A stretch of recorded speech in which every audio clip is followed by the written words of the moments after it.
प्रश्न यह है कि हम दुख को जानते हैं, बुद्ध आनंद जानते हैं, क्या हम सच ही दुख को जानते हैं?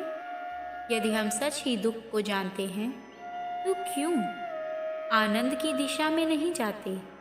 जिस पर ओशो कहते हैं कि निश्चय ही जो दुख को जान लेगा वह दुख से मुक्त होना शुरू हो जाता है। हम दुख को भोगते हैं, जानते नहीं। भोगना जानना नहीं है। हमारा भोगना मूर्छित, सोया हुआ, बेहोश है। और इस बेहोशी का लक्षण, बुनियादी लक्षण, उसे समझ लेना ज़रूरी है। हम दुख भोगते भी हैं तो हमें यह स्मरण नहीं आता कि हम सुख की तलाश में दुख भोगते हैं। चाहते तो हम सुख हैं, परंतु मिलता दुख है। चाहते तो हम स्वर्ग हैं, उपलब्ध जो होता है वह नरक है। और जो सुख को चाहेगा वह दुख भोगेगा ही। सुख की चाह से ही दुख का जन्म होता है। यदि हम समझ जाएं कि हम दुख भोग रहे हैं और यह भी समझ जाएं कि क्यों भोग रहे हैं और दुख क्या है, तो हम सुख की चाह छोड़ देंगे। सुख की चाह के छूटते ही दुख से मुक्ति होनी शुरू हो जाती है। दुख है इसीलिए सुख की मांग है। इसीलिए जितना ज़्यादा सुख की मांग होगी उतना ही ज़्यादा दुख होगा। बहुत आश्चर्य की घटना है कि दीन दरिद्र इतने दुखी नहीं होते हैं जितने समृद्ध और धनी हो जाते हैं, क्योंकि दीन और दरिद्र की सुख की मांग नहीं होती। वह सोच भी नहीं सकता। बहुत सुख के लिए स्वप्न भी नहीं देख सकता। बहुत सुख के लिए उसके सुख की मांग उसके दायरे में होती है। लेकिन जिसके पास सारी सुविधाएं हैं उसकी सुख की मांग असीम हो जाती है। उसके पास सब है। सुख को वह खरीद सकता है तो मांग भी स्वभावतः खड़ी हो जाती है। इसीलिए धनी जितने दुखी होते हैं उतने दरिद्र दुखी नहीं होते। दरिद्र कष्ट में जरूर हो सकते हैं परंतु दुख में नहीं होते। धनी कष्ट में नहीं होते लेकिन महादुख में होते हैं। कष्ट तो भौतिक अभाव है। एक भूखा आदमी कष्ट में है। एक नंगा आदमी सर्दी है, गर्मी है, कष्ट में है। एक बीमार आदमी है, दवा का इंतज़ाम नहीं है तो वह कष्ट में है। लेकिन एक भरा पेट आदमी है, कपड़े हैं, दवा है, सुविधा है, सब कुछ है और भीतर पाता है कि सब व्यर्थ है। कुछ सार नहीं, कुछ उपलब्ध नहीं हो रहा। बाहर सब है, भीतर खालीपन है। यह आदमी दुख में है। दुख समृद्धि का लक्षण है। इसीलिए दुखी होना हो तो समृद्ध होना जरूरी है। और दुख का अनुभव ना हो तो हमारी सुख की वासना नहीं छूटती। दुख के प्रगाढ़ अनुभव से ही यह प्रतीत होना शुरू होता है कि दुख क्यों है। हमने विपरीत मांगा है। जो हम मांगते हैं ना मिले तो दुख पैदा होता है। और मज़ा तो यह है कि मिल जाए तो भी सुख पैदा नहीं होता। जीवन की सारी जटिलता और पहेली यही है कि जो हम चाहते हैं मिल जाए तो सुख नहीं मिलता और ना मिले तो दुख मिलता है। धन चाहते हैं मिल जाए तो धन हाथ में आ जाता है लेकिन सुख हाथ में नहीं आता। महल चाहते हैं मिल जाए, राज्य चाहते हैं, साम्राज्य चाहते हैं मिल जाए। मिल गया बहुत लोगों को, लेकिन सिकंदर ने कहा है कि मैं खाली हाथ मर रहा हूँ, मेरे हाथ खाली हैं। इतना बड़ा साम्राज्य हो और हाथ खाली हो, क्या अर्थ होगा इसका? साम्राज्य तो मिल गया लेकिन जिस सुख का सपना संजोया था वह पूरा नहीं हुआ। वह अभी भी खाली का खाली ही है। जो चाहे वह मिले तो सुख नहीं मिलता, सिर्फ ऊब पैदा होती है, और ना मिले तो दुख पैदा होता है। सुख की वासना के दो छोर हैं। मिलने वाला आदमी ऊबा हुआ होता है, इसीलिए धनी आदमी बोर है, ऊबे हुए हैं, त्रस्त हैं। कुछ सूझता ही नहीं कि जीवन का क्या अर्थ है, क्या रस है। जिन्हें नहीं मिल पाता, ना मिलने की पीड़ा सताती है। यह दिखाई पड़ने लगे कि दुख कोई बाहरी घटना नहीं है, कष्ट बाहरी घटना है।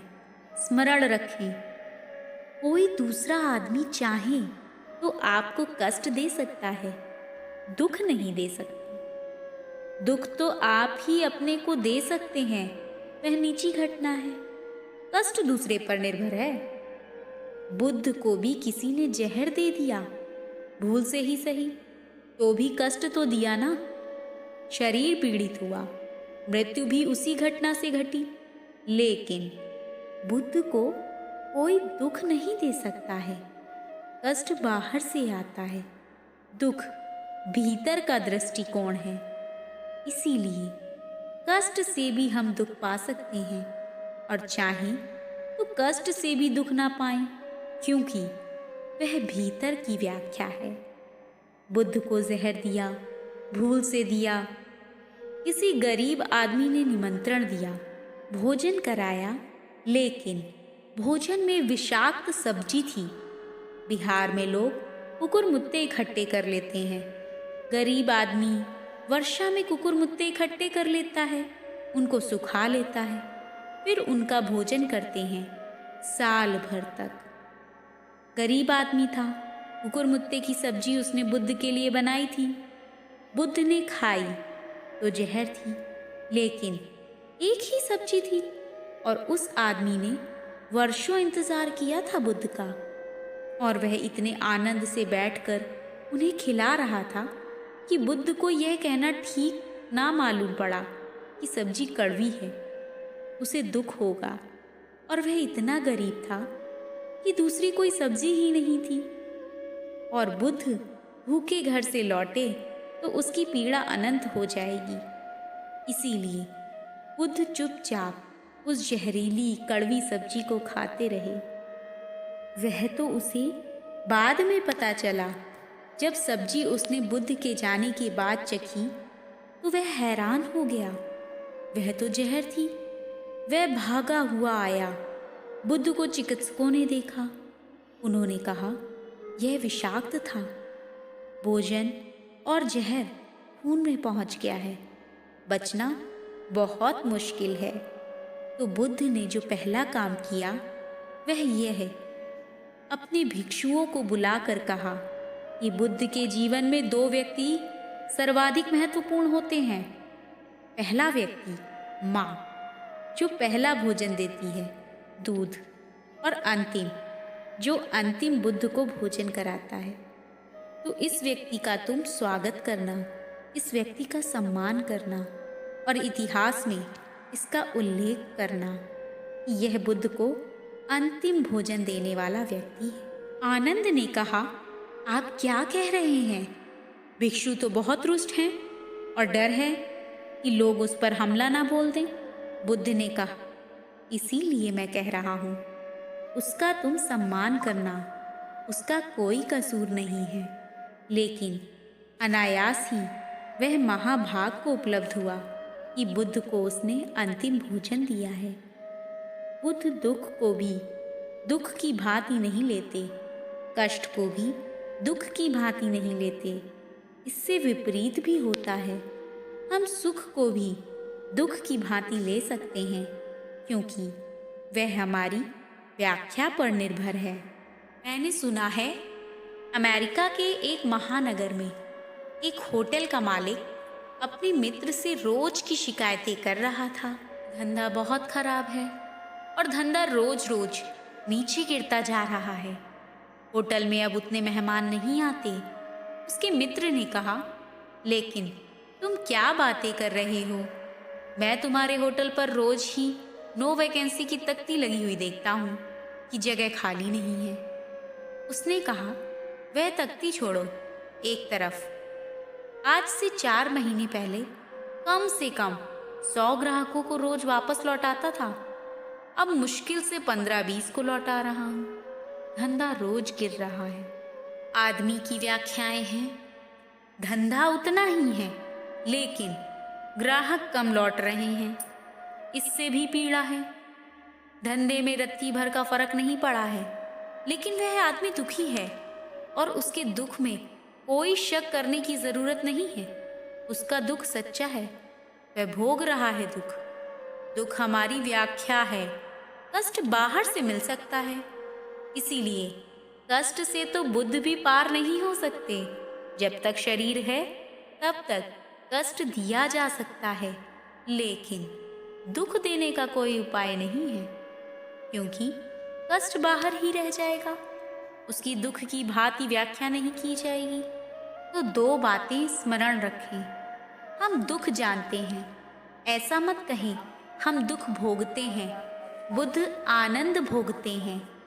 दुख को जो पहचान लेता है वह आनंद भोग के लिए तैयार हो जाता है।